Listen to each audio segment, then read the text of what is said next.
ایک شخص آیا اور اس نے کہا کہ میں یہ جرم بھی کرتا ہوں، چوری بھی کرتا ہوں، میرے سے بدی بھی سرزد ہو جاتی ہے، میں جھوٹ بھی بولتا ہوں۔ اس نے کہا میں سب چھوڑ نہیں سکتا۔ تو میرے آقا نے فرمایا کہ تو جھوٹ چھوڑ دے، میرے سے وعدہ کر کہ تو نے جھوٹ نہیں بولنا۔ اس نے کہا ٹھیک ہے، اس چیز کا میں وعدہ کر لیتا ہوں۔ اس کا یہ مطلب نہیں ہے کہ باقی چیزوں کی اجازت اللہ کے محبوب نے دے دی۔ یہ حضور کی تربیت کا طریقہ تھا، مربی کو پتہ ہے کس طرح تربیت کرنی۔ ایک صاحب آئے، اس نے کہا حضور میں اسلام تو قبول کرتا ہوں لیکن نمازیں 5 نہیں پڑھ سکتا، نمازیں 2 پڑھوں گا۔ مسند امام احمد بن حنبل میں روایت ہے۔ تو آقا کریم نے فرمایا ٹھیک ہے، 2 نمازوں پر اس کو بیعت کر لیا۔ اس نے جب 2 پڑھی، اس نے کہا میں تو تہجد بھی پڑھوں گا۔ 2 نمازوں کا چسکا، 2 نمازوں کی لذت آئی تو اس نے کہا میں باقی 3 کیوں چھوڑوں۔ تو یہ طریقہ تھا، تو اس سے یہ عہد لیا کہ تم نے جھوٹ نہیں بولنا۔ اب جب چوری کو جی چاہا، ماحول پیدا ہوا، تو سوچا کہ اللہ کے رسول نے اگر یہ پوچھ لیا کہ چوری کی تو حضور سے یہ تو عہد ہے جھوٹ نہیں بولنا، تو پھر حضور کو بتانا پڑے گا کہ میں نے چوری کی ہے، تو یہ تو حضور کے سامنے شرمندگی ہوگی۔ چوری چھوڑ دی۔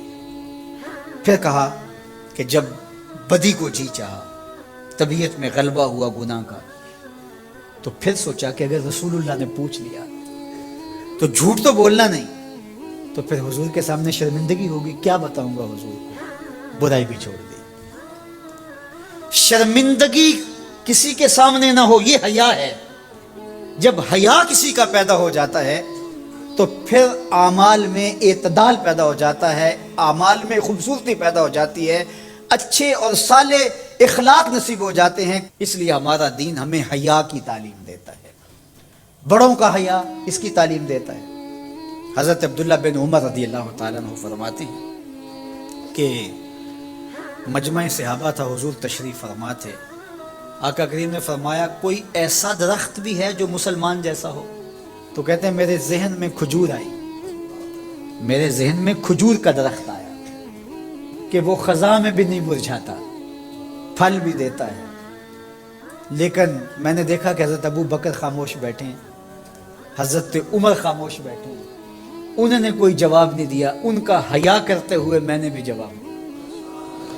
بعد میں حضور نے فرمایا کہ کھجور کا درخت ہے۔ کہتے میرے دل میں بھی یہی تھا اور میں بولنا چاہتا تھا، لیکن ان بڑوں کا حیا کرتے ہوئے، میں چھوٹی عمر کا تھا، میں نہیں بولا۔ یہ ہمیں بڑوں کا ادب، بڑوں کی تعظیم، بڑوں کی حیا کا سبق دیا گیا ہے، درس دیا گیا ہے، یہ ہمیں سکھایا گیا، یہ ہمیں بتایا گیا، یہ ہماری زندگی کا حصہ ہے۔ حتیٰ کہ حیا تو چھوٹوں سے بھی کیا جاتا ہے۔ بہت سارے ایسے کام ہیں چھوٹے بچوں کے سامنے جائز بھی ہوں تو ہم نہیں کرتے، کہ یہ بچوں کے سامنے کہنے کی بات نہیں ہے، یہ بچوں کے سامنے کرنے کا کام نہیں ہے۔ جائز امور بھی ماں باپ کے سامنے، بڑوں کے سامنے نہیں کیے جاتے۔ تو یہ آداب میں سے کسی کے سامنے جو ہے وہ اپنے ناک کو جھاڑنا، یہ حیا کے منافی ہے۔